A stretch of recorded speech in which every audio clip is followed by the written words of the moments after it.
Assalamualaikum warahmatullahi wabarakatuh. Kami di sini ingin mempresentasikan tentang menyusun dokumen mutu lembaga PAUD kelompok 13 dengan anggota Misda dan Muhammad Salah. Lanjut. Di sini ada pendahuluan.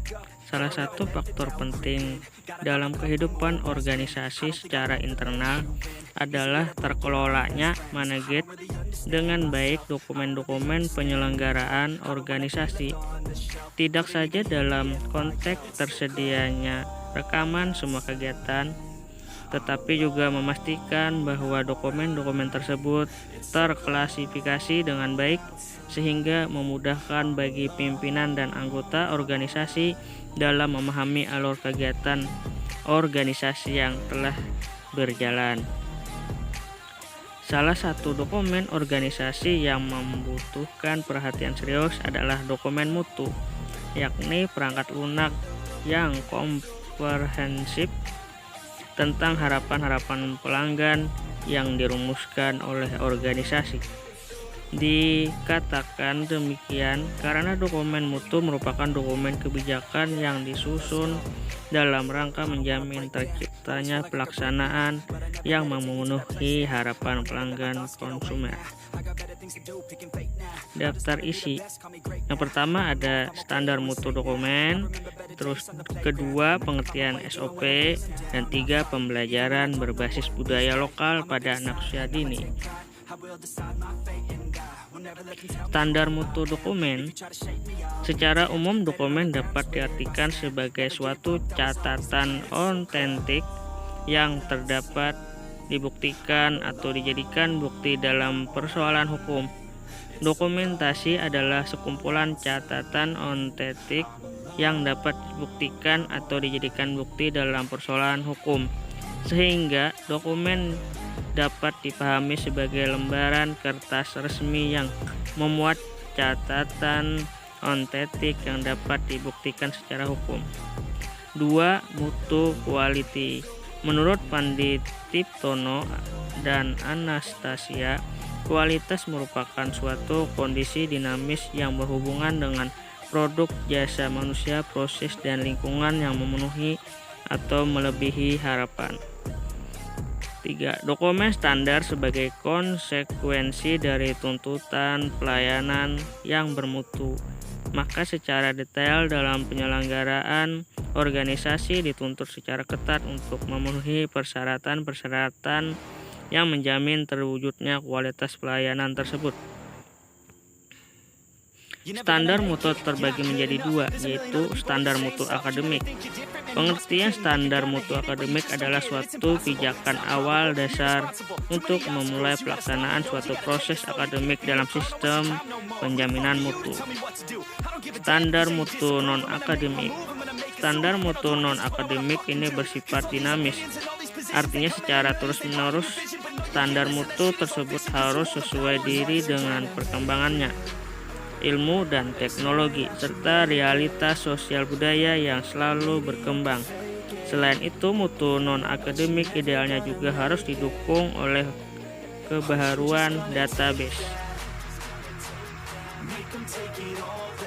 Pengertian SOP. SOP adalah langkah-langkah yang harus diikuti sebagai acuan pekerjaan pelaksanaan kegiatan dengan pedoman pada tujuan dalam rangka mewujudkan visi dan misi lembaga.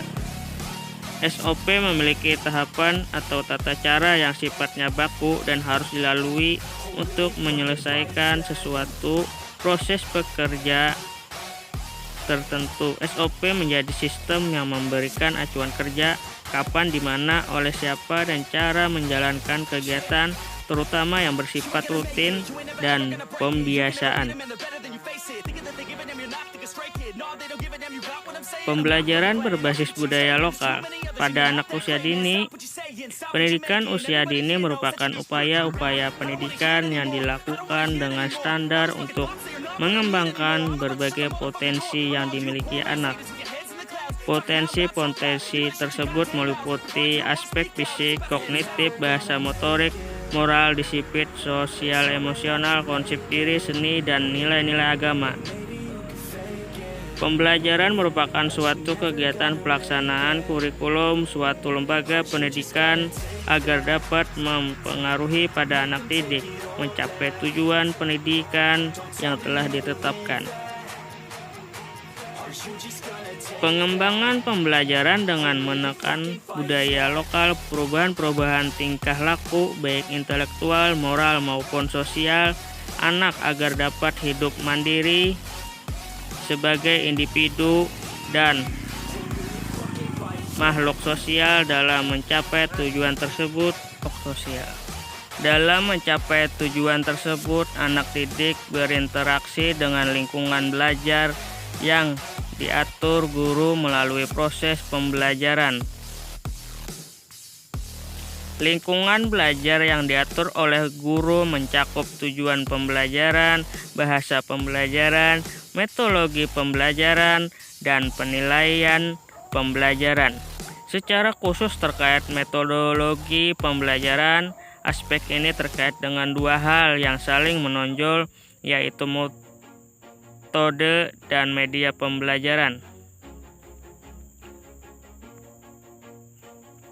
Atas dasar hal tersebut di atas, maka kurikulum model pembelajaran berbasis budaya lokal ini dikembangkan berdasarkan karakteristik anak, yakni bermain kreatif dan juga menjawantahkan nilai-nilai budaya lokal dalam program pembelajaran anak usia dini dalam rangka mengembangkan seluruh potensi anak. Anak usia dini adalah individu yang berbeda, unik, dan memiliki karakteristik tersendiri sesuai dengan tahapan usianya. Oleh karena itu, upayanya pengembangan pendidikan yang dilakukan hendaknya sesuai dengan karakteristik masa kekanak-kanak tersebut, yaitu bermain. Dalam pelaksanaan pembelajarannya, kearifan budaya lokal pada anak usia dini disajikan dalam bentuk tema-tema. Tema berfungsi untuk menyatukan isi kurikulum dalam suatu perencanaan yang utuh, holistik, memperkaya perbendaharaan berbahasa anak didik, membuat pembelajaran lebih bermakna dan membantu anak mendengar sebagai konsep secara mudah dan jelas. Jadi tema merupakan aktualisasi konsep minat anak yang dijadikan fokus perencanaan atau titik awal perencanaan dalam proses pembelajaran. Untuk menyiapkan pembelajaran berbasis kearifan budaya lokal, maka tema yang dipilih untuk dikembangkan di PAUD sesuai dengan kondisi daerah masing-masing. Pemilihan tema di PAUD hendaknya memperhatikan prinsip-prinsip sebagai berikut. Pertama, kedekatan. Tema hendaknya dipilih dimulai dari tema yang terdekat dengan kehidupan anak kepada tema yang semakin jauh dari kehidupan anak. Kesederhanaan. Tema hendaknya dipilih mulai tema yang sederhana kepada tema-tema yang lebih rumit bagi anak. Kemenarikan. Tema hendaknya dipilih mulai dari tema-tema yang menarik minat anak pada tema-tema yang kurang menarik minat anak. 4. Keinsidentalan. Peristiwa atau kejadian di sekitar anak atau sekolah yang terjadi pada saat pembelajaran berlangsung hendaknya dimasukkan dalam pembelajaran walaupun tidak sesuai dengan tema yang dipilih pada hari itu. Oleh karena itu, disusun kurikulum model pembelajaran melalui bermain kreatif berbasis budaya lokal, disusun sebagai panduan program pembelajaran bagi anak usia 3-6 tahun. Bermain kreatif adalah segala bentuk permainan yang dapat merangsang segala aspek tumbuh kembang anak, baik fisik, motorik, kognitif, sosial, emosional, bahasa, dan juga kreativitas. Kegiatan bermain kreatif yang diharapkan dalam kurikulum model pembelajaran. Sekian, terima kasih.